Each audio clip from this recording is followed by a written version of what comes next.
Okey. Dah live ke belum ni? Maklumlah first time. Sekejap. Okey. Let me check. Alright, Assalamualaikum. Selamat malam pada semua sekali yang dah join kita punya live session ni setakat ni. Kalau tengok dekat sini, sekejap saya ni dulu. Sekejap. Okay. Dah ada 10 orang watching ni. Risau juga aku ni. Okay. Alright. Assalamualaikum semua sekali, selamat petang, selamat malam, petang kepada semua rakan-rakan Milan di Malaysia yang sedang menonton kita punya sesi live. Ini first time ni buat live ni. So dia walaupun kita biasa buat, saya sendirilah biasa buat training, tapi jaranglah berhadapan dengan yang ramai-ramai gini kan. Terima kasihlah pada rakan-rakan yang turut sama-sama support kita pada malam ini. InsyaAllah live kita ni tak akan ambil masa lama sangatlah. Kita tak banyak sangat statistik nak sembang sangat. Kita lebih pada sembang-sembang santai. Kita akan masuk sikit kepada part yang permulaannya kita punya Milan so far dekat dalam kita punya season sekarang ini. Okay. Dan kita akan go through sedikit preview kan berkaitan dengan Milan, bagaimana setakat ni bawah Pioli ni. Nampak ada boleh tuju jauh ke ataupun boleh tuju laut ke macam mana. Kan? So kita akan tengok dalam kita punya perkongsian lah. Ada sahabat-sahabat saya yang join malam ni juga bersama-sama saya.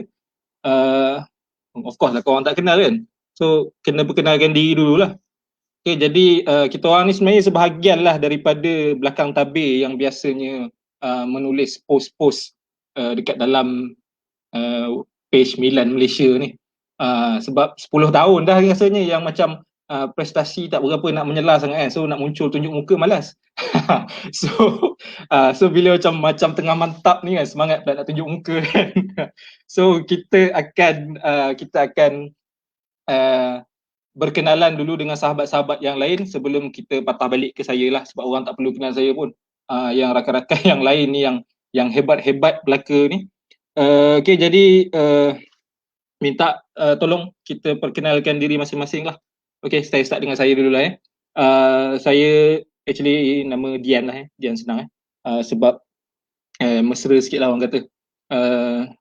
Saya kira yang paling muda lah dalam grup, dalam kita punya sesi ni.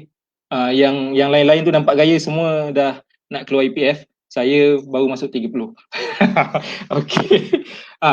So kita akan start dengan kita punya kita punya pelopor lah, antara pelopor asal, iaitu saudara Albir.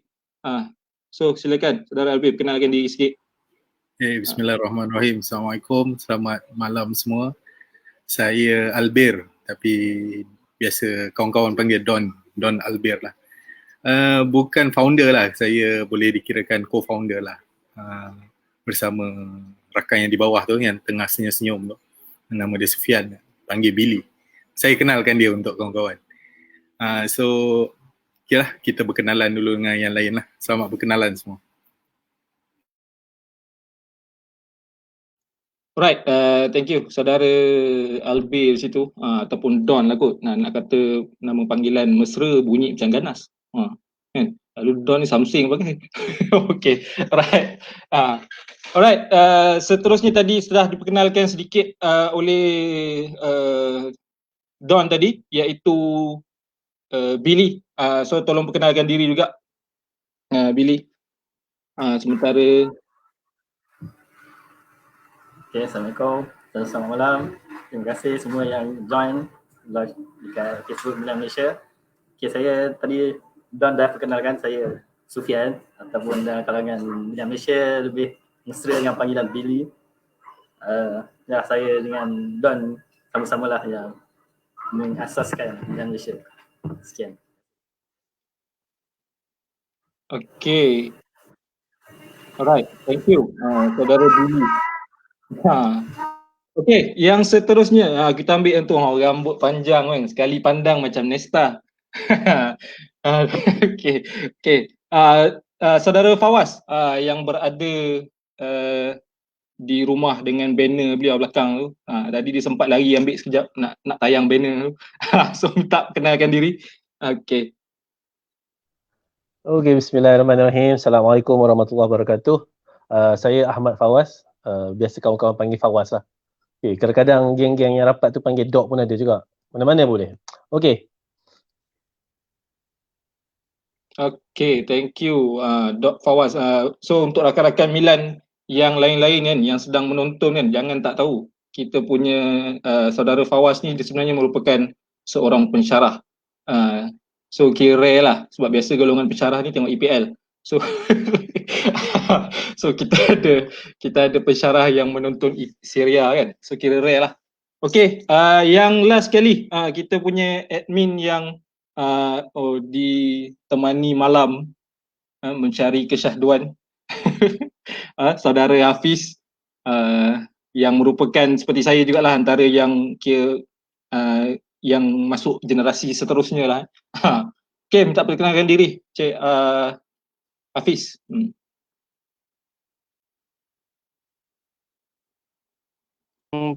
Antara yang termuda jugalah, tapi tua sikit daripada saudara host kita ni lah. Dan apa ni, orang panggil Hafiz je lah, sebab tak ada apa yang special pun nak disebut. Dan apa ni, itulah. Maaf lah, pemandangan tak bercantik sebab saya cari line.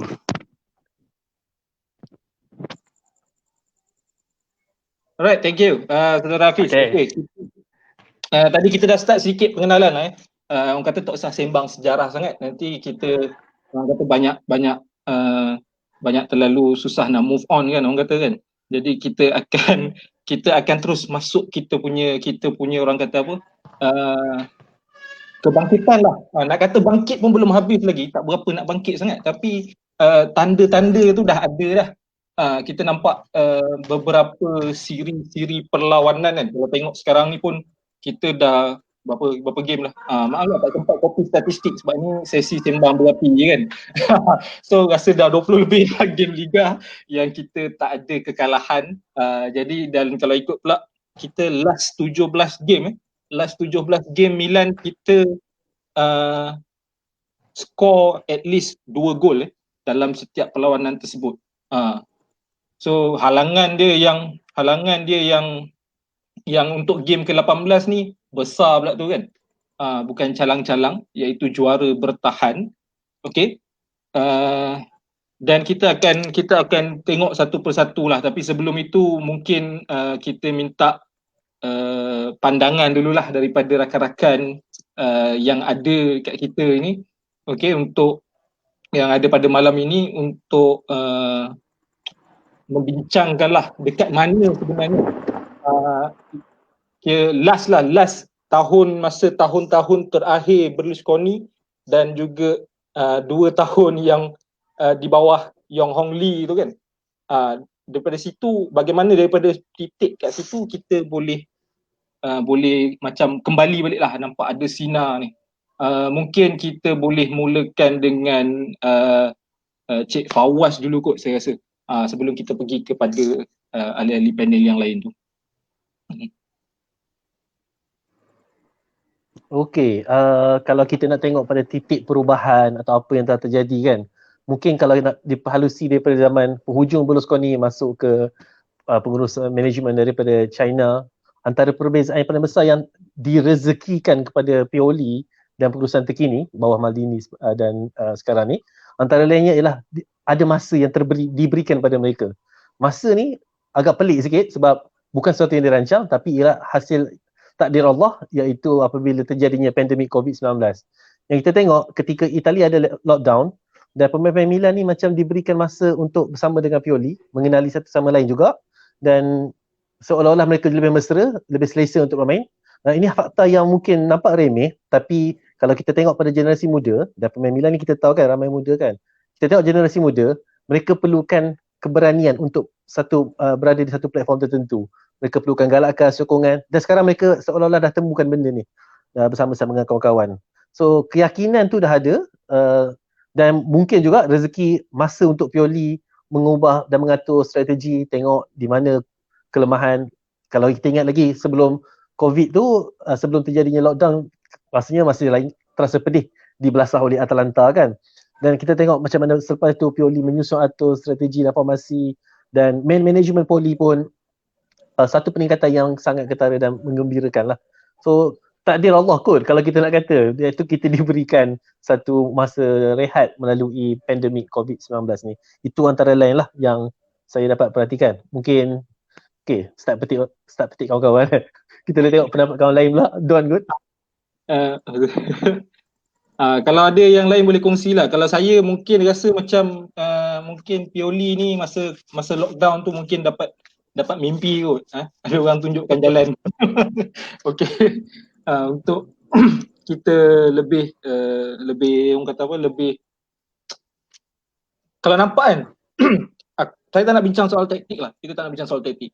Dari segi dia punya orang kata apa, keserasian atas padang tu sebenarnya. Yang kita nampak ada perubahan yang sangat-sangat ketara lah. Kalau kita boleh petik lah satu nama kan yang saya rasa banyak ada perubahan, ada beberapa nama tapi saya akan simpan dululah pendapat saya tu. Okay, saya nak minta pendapat Cik Hafiz dulu. Sebab kalau bagi saya sembang setengah jam seorang boleh sebenarnya. Okay, terima kasih host. Okay, alright, sama-sama. Okay, kalau saya pun adalah beberapa nama yang saya perasan lepas pandemik ni, nampak ada beberapa performance yang meningkat, dan lebih saya nak sebut pemain tu adalah Frank Casey dengan Hakan Calhanoglu lah. Mungkin kalau dulu tak pasti sama ada formation. Kalau dulu formation yang lama dah tukar formation baru lah. Saya pun tak nak terangkan secara lebih, tak nak sembang banyak lah pasal taktikal yang orang kata complicated ni. Cuma kalau kita tengok dua pemain ni nampak sesuai dengan role sekarang ni. Mungkin ada satu communication yang baik antara technical team dengan jurulatih, dan player pun nampak macam selesa lah dengan formasi yang sekarang ni. So macam yang Dr. Fawaz cakap tadi, period waktu break tu nampak mungkin ada banyak communication antara para pemain dengan tim management team lah, yang menyebabkan impak yang baik yang kita dapat lihat sekarang ni. Okay. Saya rasa saya boleh bersetuju lah dengan itu, tapi kalau saya boleh petik sebenarnya bukan saya akan petik Casey seorang. Saya akan petik actually Casey dan juga dia punya partner. Dia ibarat, okay, kalau kita banding lah, kalau kita nak banding, bincang sikit lah, buka sikit lah sejarah. Kalau kita banding zaman Ancelotti kan, orang selalu membandingkan dari segi apa, cara permainan di antara Gattuso dan juga Pirlo. Kebetulan malam ni lawan Pirlo kan, jadi tak dapat nak lari lah daripada sebut nama Pirlo tu. Okay, so dari segi gaya permainan kedua-duanya ni memang nampak ada perbezaan. Okay, sorry lah, maaf tergelak nampak komen kawan-kawan.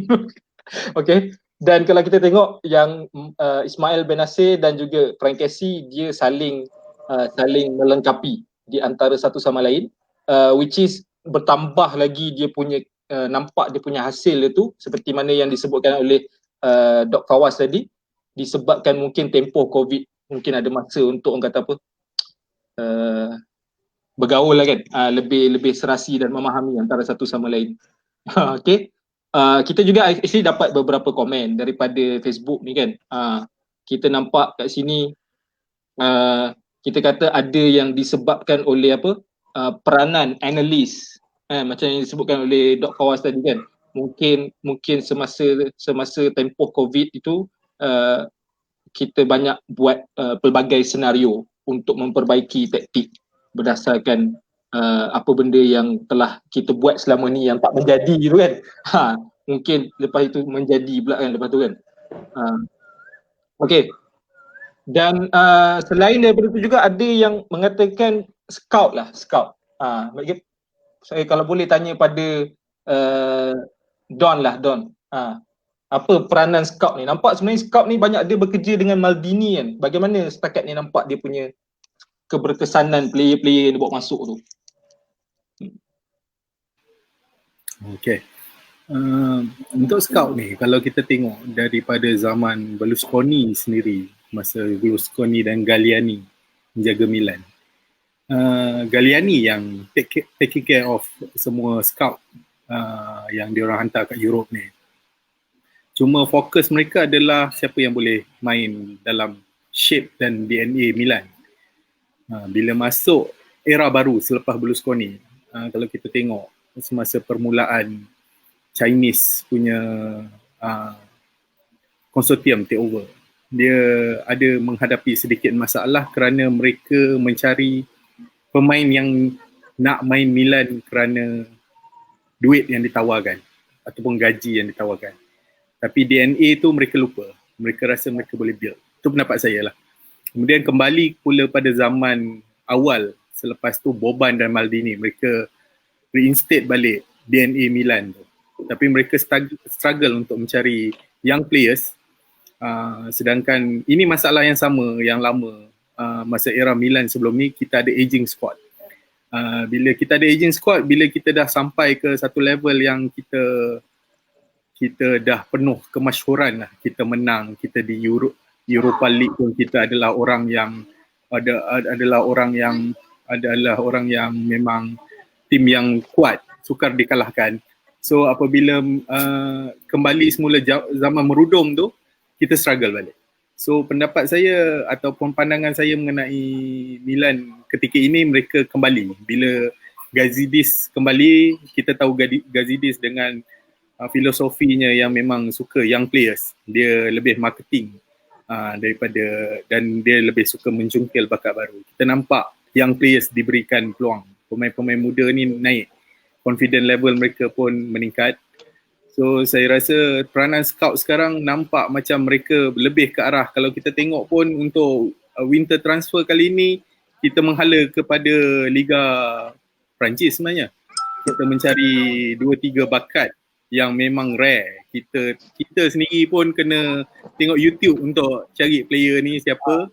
Kita tengok performance dia macam mana, tapi kita impress. Bila kita tengok YouTube tu, player ni, pemain ni memang ada DNA Milan lah. Kalau kita yang menyokong Milan ni, kita nampak dia ni ada DNA Milan atau tidak.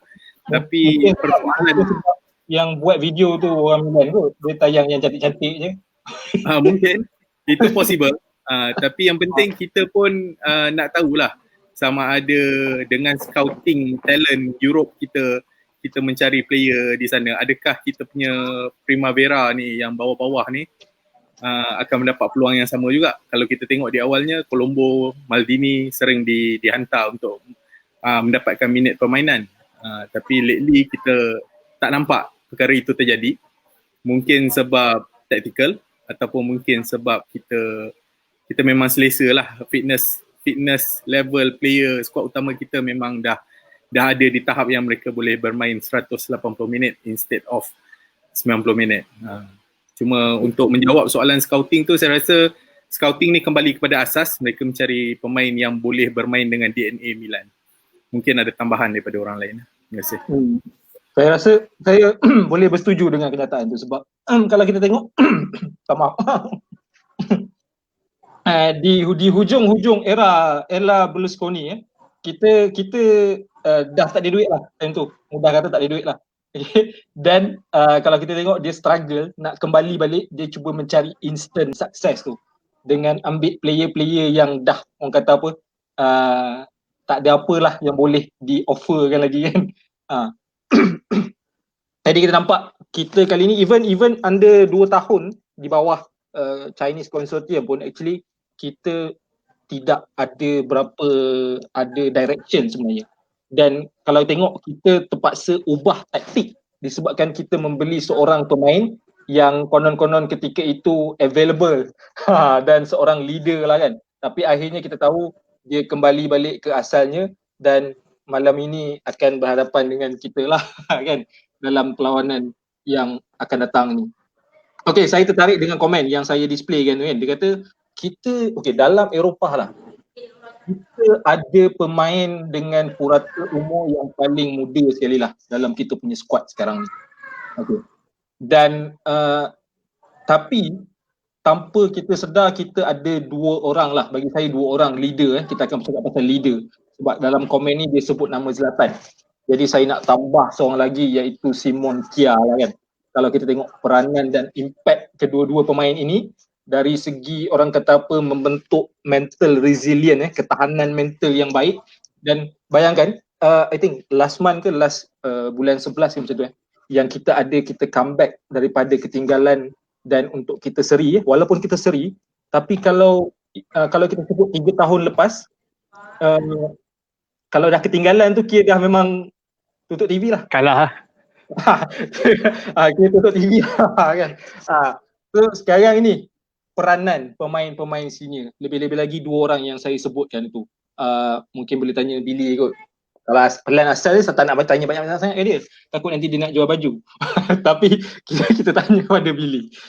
So apa pendapat Billy tentang pemain yang leader ni?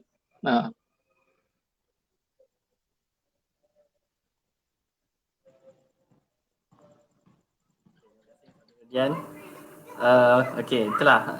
Kalau cakap pasal Milan punya apa ni, titik perubahan tu ataupun turning point.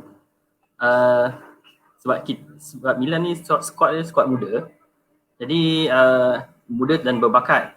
Tapi kita tahu we win nothing with kids. So kita perlukan beberapa figure lah untuk orang kata menjaga lah, ataupun kontrol kita punya pemain-pemain muda. Dan dua figure tersebut adalah Zlatan Ibrahimovic dan juga Simon Kjær. Actually Kjær ni boleh kata unsung hero lah. Kalau kita tengok statistik sebenarnya kalau Kjær ni kita punya pertahanan tu lebih perlukan Kjær.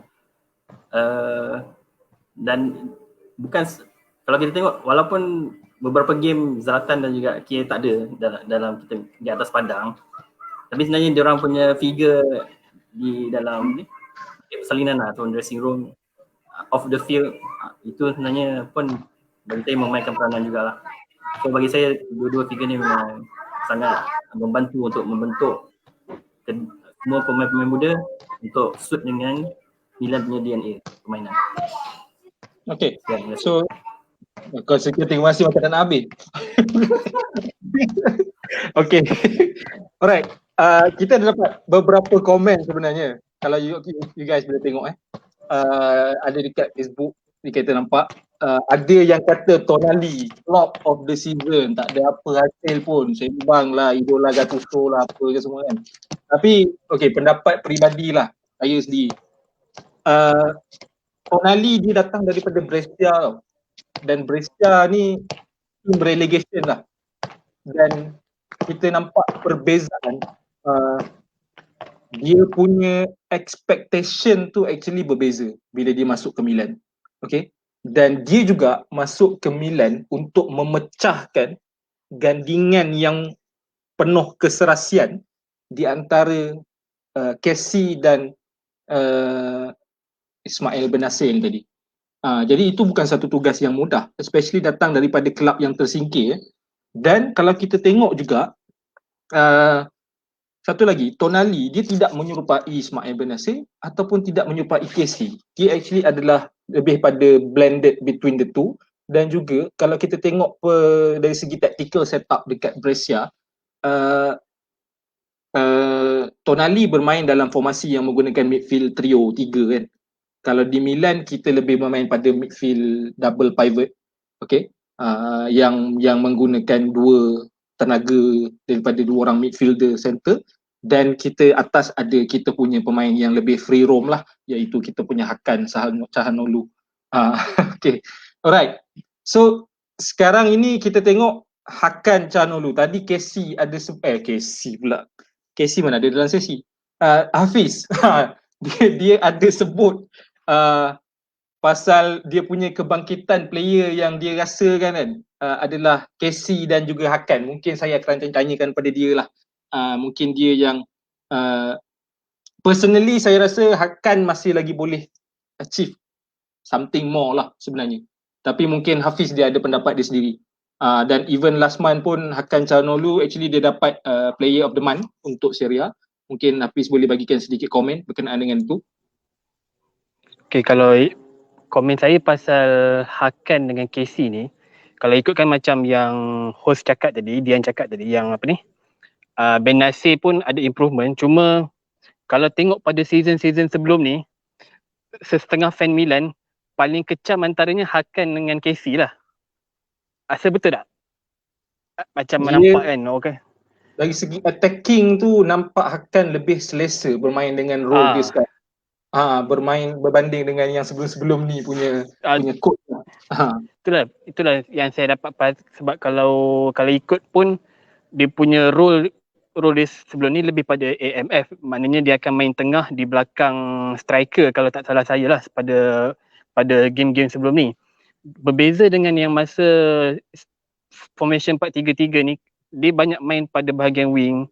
Dan Casey sebelum ni pun kalau kita tengok dia punya performance tu, kalau yang saya nampak macam lebih pada box to box, tapi kadang-kadang yalah, ada kalanya setengah fan pun macam kecam lah, apa sekejap perform tak dia macam up and down lah performanya.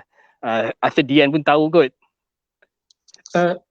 Saya memang even masa zaman dia main dengan Leverkusen Hakan ni saya kurang berminat, sebab dari segi masa nampak masa tu kita nampak dia memang bagus. Bila time dia bagus tu memang out of the world punya bagus lah. Okay? Tapi bila time yang dia tak bagus tu memang nampak macam memang boleh tak, malas sebutlah perkataan tu nanti live. Okay. Itulah. Okay. So kita boleh nampak kat situ lah beza cuma dia. Dia nampak lebih konsisten season ni, betul. Cuma itulah bezanya, kalau macam itulah macam sebelum-sebelum ni, macam contohnya Hakan Calhanoglu, sekejap dia off, on, off. Tapi untuk season yang baru ni, yang saya perhatilah, lebih banyak performance ni yang lebih baik daripada adalah beberapa game. Macam yang saya ingat hari tu, game lawan Udinese memang dia drop habis lah. Ada game yang masa lawan Udinese tu, antara game yang dia drop, mungkin hari tu sebab isu ada gaji apa semua tu kan, rumours pasal gaji, transfer. Tapi overall setakat ni lah saya boleh katakan dia antara key player lah untuk Milan sekarang ni. Dan saya juga setuju jugalah dengan apa yang host cakap tadi. Saya rasa dia boleh pergi lebih jauh. Cuma satu bab lah yang saya harap daripada Hakan ni, dia akan lebih konsisten dan performance dia tak terlalu dipengaruhi oleh dia punya feeling, perasaan, mentality tu mesti tak mengira masalah peribadi ke apa ke, sebab dulu macam isu-isu peribadi dia, isu-isu gaji dia menyebabkan performance dia drop.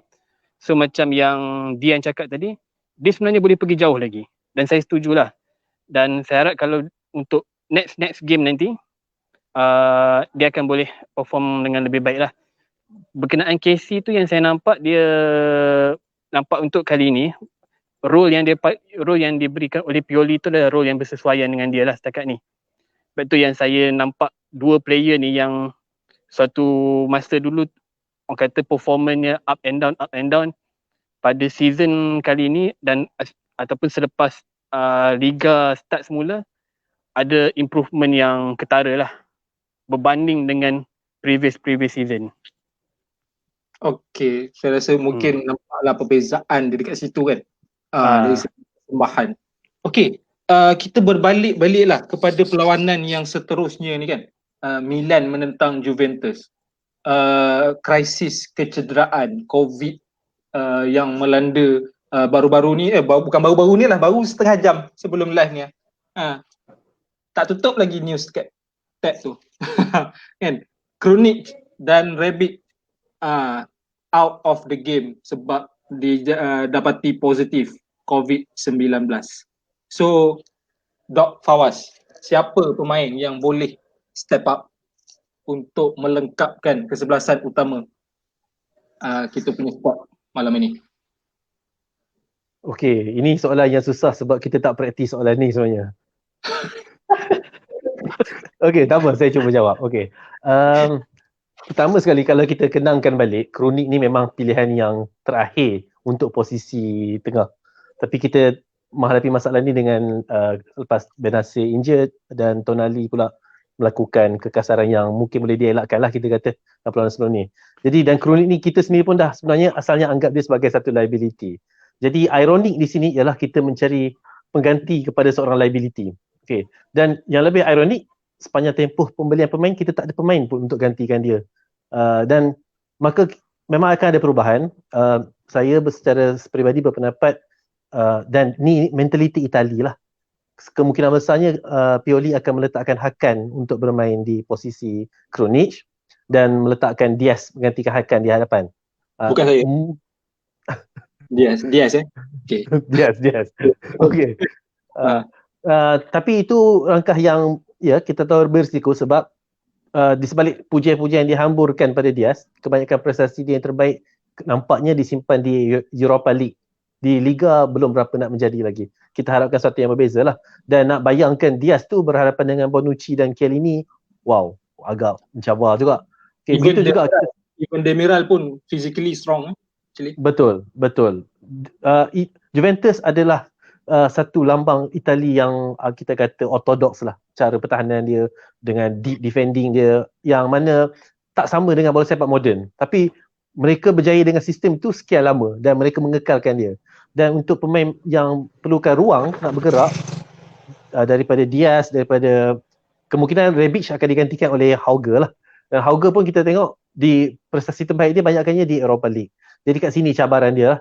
Untuk kedua-dua pemain ni, kemungkinan mereka yang akan dibawa masuk dan berhadapan dengan, boleh kita katakan, muka-muka bengis daripada pasukan Juventus ni. Okay, Kang marah. Ada fan Juventus join ke? Yang marah pula kan. Tak apa, memang bengis, saya tak kata dalam bentuk negatif, tapi dalam bentuk positif. Bengis di mana kadang-kadang kita memang perlukan pertahanan macam tu lah untuk memberikan gerun pada penyerang dan pemain lawan. Khususnya pemain muda, dan harus diingat, tanpa mereka juga dan tanpa Ibrahimovic, kita seolah-olahnya kehilangan seorang prajurit utama, pemimpin, komander perang di hadapan. Jadi perlukan sedikit semangat. Yang tadi saya sebut, saya paling takut sekali kalau kalangan peminat dan juga kalangan pemain mula merasakan bahawa ini adalah masa yang sesuai untuk kalah. Kita perlu buang mentaliti itu. Ni kalau Ibrahimovic ada ni, memang dia tunjuk marah dia lah. Jangan ada mentaliti inilah masa untuk kalah. Bising lah kan. Okay. Saya itu pendapat saya lah. Mungkin dua orang tu yang akan diganti, dibawa masuk. Ramai yang juga sebenarnya yang kata boleh kata nak kata tak, bukan kata tak bersetuju lah, tapi mungkin terlalu pesimis. Katanya dengan kecederaan yang sedang melanda kita ini, paling kuat pun Seri lah. Tapi bagi saya betul, ada yang saya komen, saya perasan tadi, dia kata attacking wise kita mungkin akan mengalami sedikit gangguan kan, kita punya flow, sebab Rebic adalah seorang, kata tadi, perwira lah, prajurit kan. So dia punya spirit tu kan. Dan kalau kita tengok pula Juventus, dia walaupun kita nak cakap apa pun lah dekat Cristiano Ronaldo kan, Juventus terlalu dependent ke apa, dia masih lagi player yang perlu kita jaga betul-betul. Dan rasa-rasa kalau based on current form dan juga kecederaan yang melanda, Don rasa-rasa malam ni boleh menang tak? Menang tu possibility ada. Cuma kita akan lihat malam ni Milan sedikit defensif lah. Itu yang saya nampak lah. Kalau saya tengok ramalan jangkaan kesebelasan utama ni, Calabria nak main defensive midfielder nampak macam kurang. Nampak Pioli akan ke arah itu. Mungkin pandangan Fawaz tadi, akan turun sebagai defensive midfielder, itu lebih berasas lah. Sebab kita pernah lihat Hakan main di role yang tu, di mana dia akan bertindak sebagai passer dan tanker kita Casey akan jadi destroyer lah.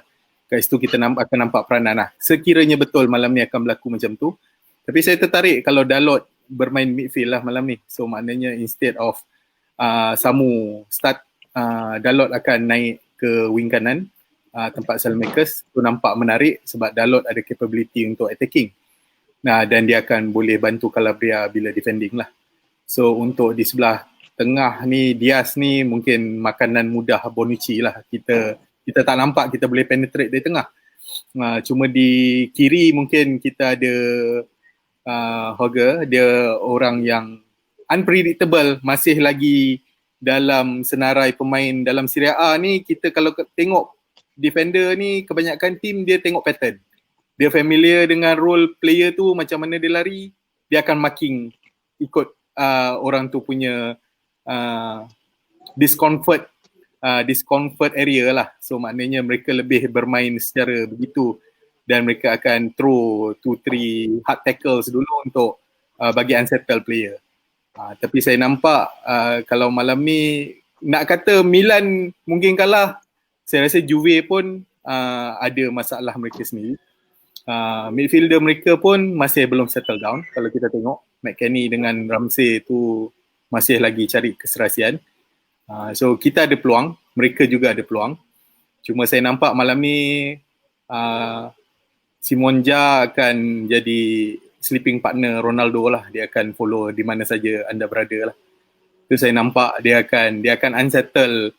Kalau kita nampak pun role Kea masa kita menang lawan Levento weekend lepas, bila dia dikeluarkan untuk protect dia punya injury, kita nampak dia punya role sebagai leader tu ada. Dia mengalahkan Pioli kat tepi padang tu.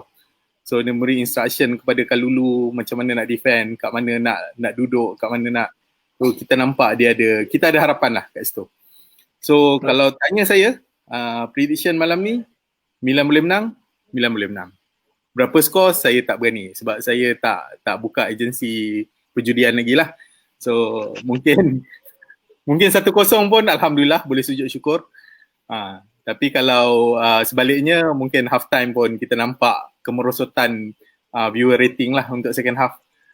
Itu je lah.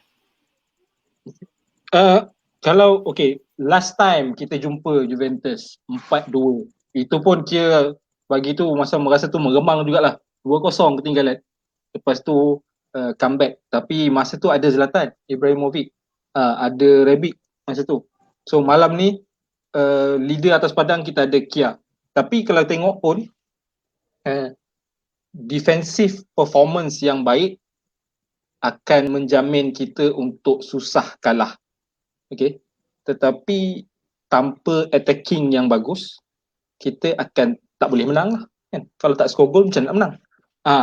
So Billy, malam ni rasa-rasa siapa yang akan sumbat gol lah kalau Milan menang?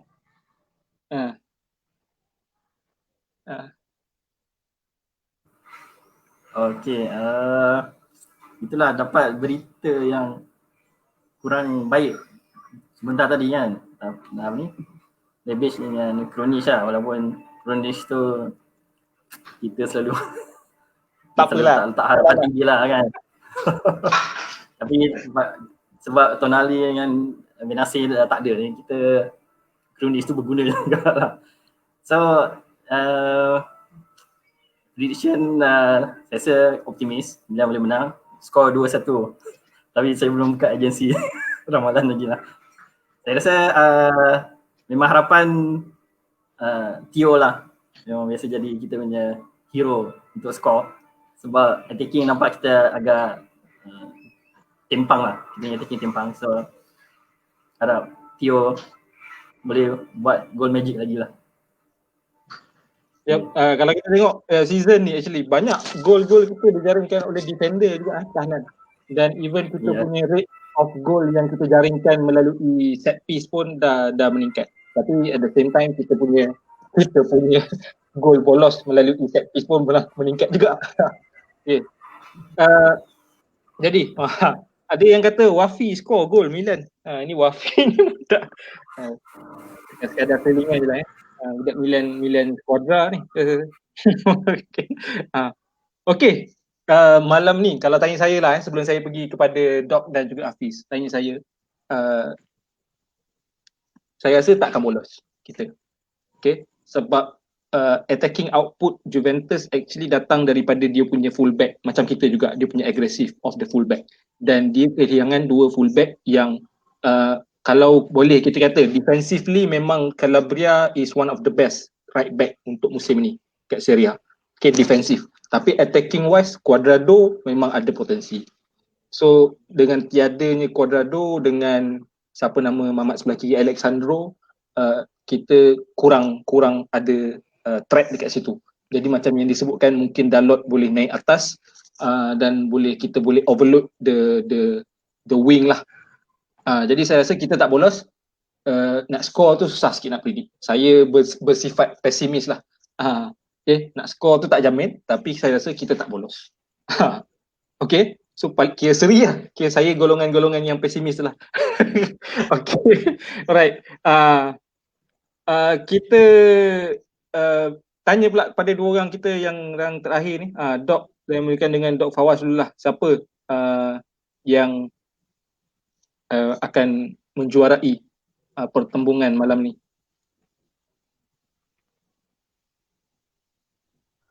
Pertembungan malam ni dia susah juga soalan ni kan. Saya bukan jenis kategori yang suka meramal juga. Tak ada kaitan dengan agensi ramalan atau apalah. Cuma memang saya seorang yang berpegang sangat kuat pada statistik dan analisis, dan satu benda yang pasti, kalau kita tengok dalam apa benda pun, kita boleh kaji apa yang terjadi di masa lepas, tapi kita tak boleh jangka apa yang akan menjadi masa akan datang lah. Dan khususnya perlawanan macam sebesar ini, dan saya boleh petik kata-kata Ruud Gullit dulu kita punya legenda. Ruud Gullit pernah berkata, bila perlawanan sebesar ini, dia tak kira dah statistik, dia tak kira dah apa yang terjadi masa lepas, dan tak kira apa terjadilah. Yang penting sekarang apa yang kamu nak buat atas padang. Jadi kalau Milan boleh kita kata boleh mengeluarkan momentum, mengekalkan momentum, maka tak ada mustahil Milan boleh menang. Dan itu harapan saya. Bukan ramalan, tapi harapan saya Milan akan menang. Sebab kita tahu sikit lagi Inter nak lawan, dan itu satu tekanan yang maha hebat daripada Inter juga kan. So perasaan untuk menang tu sangat tinggi, dan itu harapan saya lah. Selain jujur cakap, saya ada dendam dengan Pirlo ni. Okay. Kita kalau sembang harapan, memang sentiasa harapan menang lah. Tapi ibarat kata kita punya geng-geng selalu harapan palsu kan. kita beberapa tahun mencipta harapan, akhirnya pelamin anganku musnah. Okay, alright. Jadi Hafiz lah. Hafiz ni dia seorang saya rasa background scientist kan. Jadi dia mungkin boleh berbincang dengan lebih spesifik, scientific, data penuh dengan analisis. So prediction. Tapi biasanya kalau untuk Milan ni, saya tak letak data-data tu semua, sebab dia lebih pada perasaan. Kan? Sebab tapi kalau nak letak, kalau based on data apa semua tu, saya menjangkakan game ni akan jadi game yang akan jadi sukar jugalah untuk Milan, sebab rasa memang macam Billy cakap tadilah, selama ni ramai macam tak yakin dengan Krunic, tapi bila dia dah tak ada hari ni, mula dah rasa alamak kenapa tak ada waktu-waktu macam ni kan. So tapi itulah, tapi macam saya harapkan game ni mungkin akan jadi game yang susah, tapi mungkin quite balance juga. Macam pandangan Dian tadi pun, susah untuk bolos tapi susah untuk skor. Cuma saya bukan pesimis, saya lebih optimis macam Billy juga tadi. Mungkin boleh menang 2-1. Mungkin ada momen-momen magic, sebab Milan ni sekarang ni kadang-kadang tak perform, tiba-tiba ada momen magic. Cuma tak boleh berharap sangat lah dengan momen magic tu kan. Cuma mungkin terjadi, dan kita doa je lah yang terbaik untuk Milan. Okay, alright. Terima kasih Hafiz. Bagi saya, momen-momen magic tu sebenarnya boleh menyelamatkan lah, dan biasa akan muncul lah momen-momen seperti itu dalam game-game yang besar seperti ini kan. Mana tahu mungkin hari tu Liao skor 6 saat, mungkin hari ni 3 saat. Keeper tengah minum air lagi, skor kan. Manalah tahu. So malam ni game kita rasa kita akan habiskanlah kita punya live ni. Tak boleh lama-lama sangat sebab admin pun nak tidur juga. Besok pagi game 3.45 pagi ni.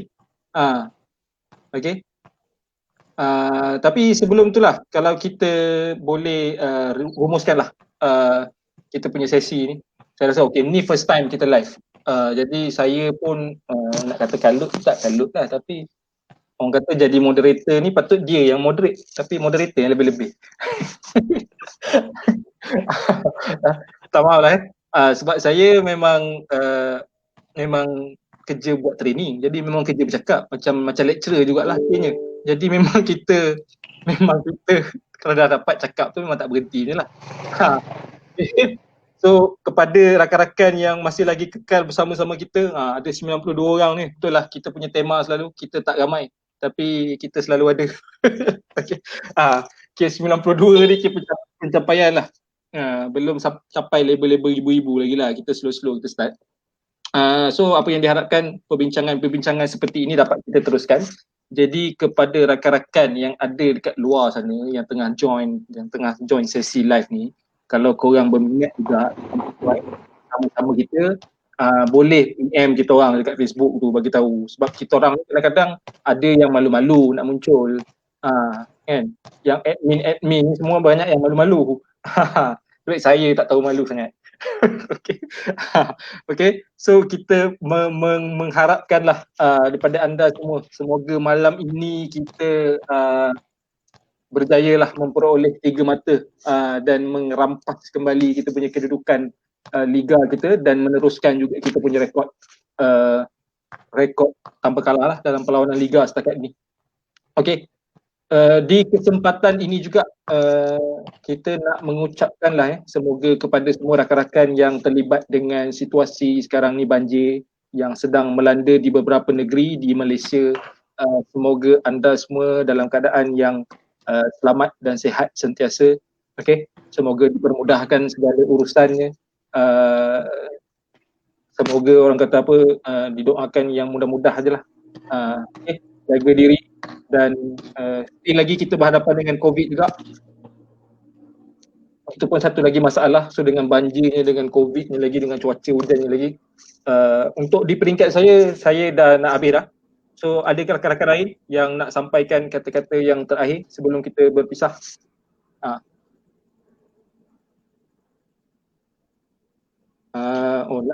Korang nak tunggu aku petik nama Ada nampak Okay, Albir lah.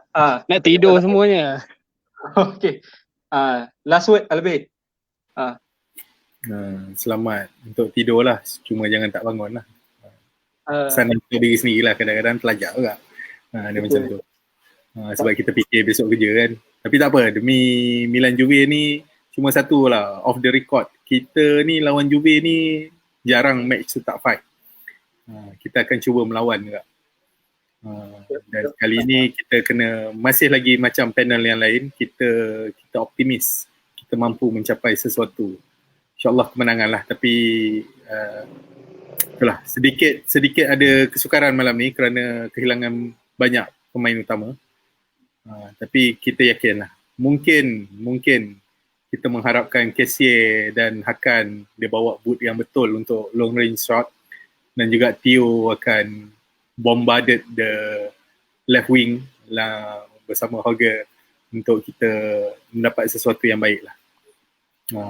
Keputusannya tetap ramalan panelis Milan menang. Tanpa ada orang pengaruh daripada laman web betting mana-mana tak maaf. Even termasuklah Bwin yang pernah menaja pun tak ada. Alright. Dan juga terima kasih kepada yang sudi menonton lah. Mungkin seperti kata tuan moderator tadi, Dian, mungkin next session kita invite lagi fan-fan Milan, bukan terhad kepada kami saja. Mungkin yang lain pun ada idea untuk bercakap, kita boleh teruskan sesi sebegini untuk kita kenal lah. Musim-musim pandemik COVID ni kalau berkumpul lebih-lebih nanti seorang 1,000. Lebih baik bagi saya untuk saya ke Milan untuk kali kedua. So daripada tu baik kita buat sesi macam ni lah. Sebab yang pergi tu dulu tak tengok match. So mungkin kali ni kalau nak sponsor saya, dapatlah kita tengok match. Tapi lepas COVID lah. Macam tu. Mungkin yang lain itu gurauan. Terima kasih. Okay, kita ni kalau korang perasan lah, saya sempat tengok jadual kita bulan depan. Kita ada derby Milan pada bulan depan. Dia punya timing dia memang cun lah, pukul 10 malam kalau nak melepak-lepak kan. Kalau ada sesiapa yang ada tempat-tempat yang kita mungkin boleh sewa satu kedai ke kan, kita buat gathering ke apa, boleh PM kita kat Facebook kan. Kita sekarang ni lepak kat kedai yang selalu lepak tu, dia tak buka TV.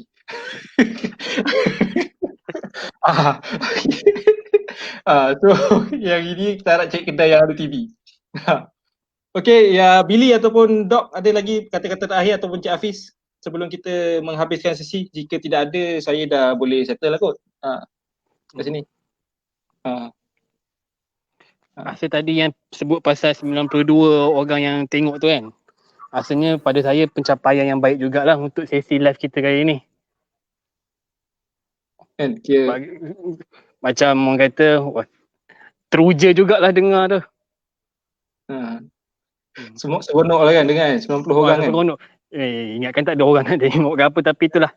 Memang kata, dan saya pujilah barisan-barisan admin pun banyak engage dengan peminat-peminat kita. So mungkin macam yang Don cakap tadi lah, mungkin next time boleh invite mana-mana kita punya apa ni, yang like page kita yang follow Milan ni, mungkin boleh join sekali ke untuk next yang akan datang.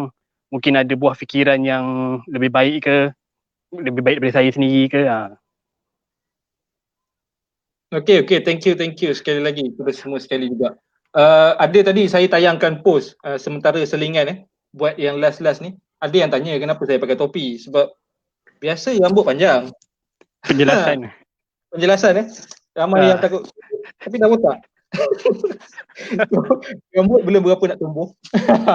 So kita pakai topi lah dalam rumah. Nampak macam Jason Mraz sikit kan. Alright. Dok Fawaz dengan Billy, last word lah sebelum kita berpisah. Tak ada apa lah kot. Billy dulu.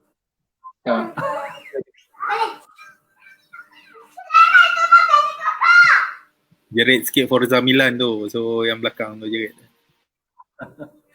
Okay, terima kasih yang follower yang mengikuti sama-sama live stream ni. Itulah, kami sebagai Milan Malaysia sebagai satu kelab, kita masih barulah dan banyak agenda yang tertunda. So siapa-siapa yang boleh bagi cadangan, boleh PM kita, boleh menjadi sukarelawan. Semua kita lalukan lah. Itu saya. Terima kasih.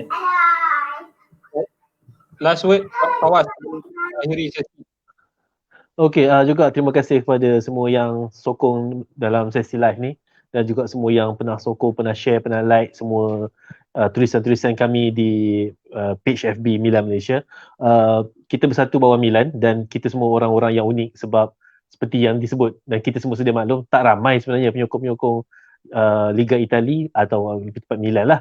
Dan konteks kita ni kan tak ramai di Malaysia ni. Jadi kita perlu penyatuan dan kita perlu kerjasama.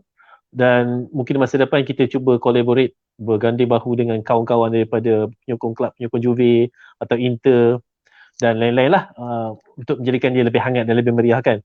Tapi semua ni takkan menjadi kalau tidak ada sokongan dan bantuan daripada kawan-kawan semua, sebab kita semua ni sebenarnya daripada kawan-kawan bersatu untuk Milan yang kita cintai. So teruskan sokongan pada Milan Malaysia, teruskan sokongan pada Milan, Forza Milan. InsyaAllah kita menang malam ni. Okay. Alright.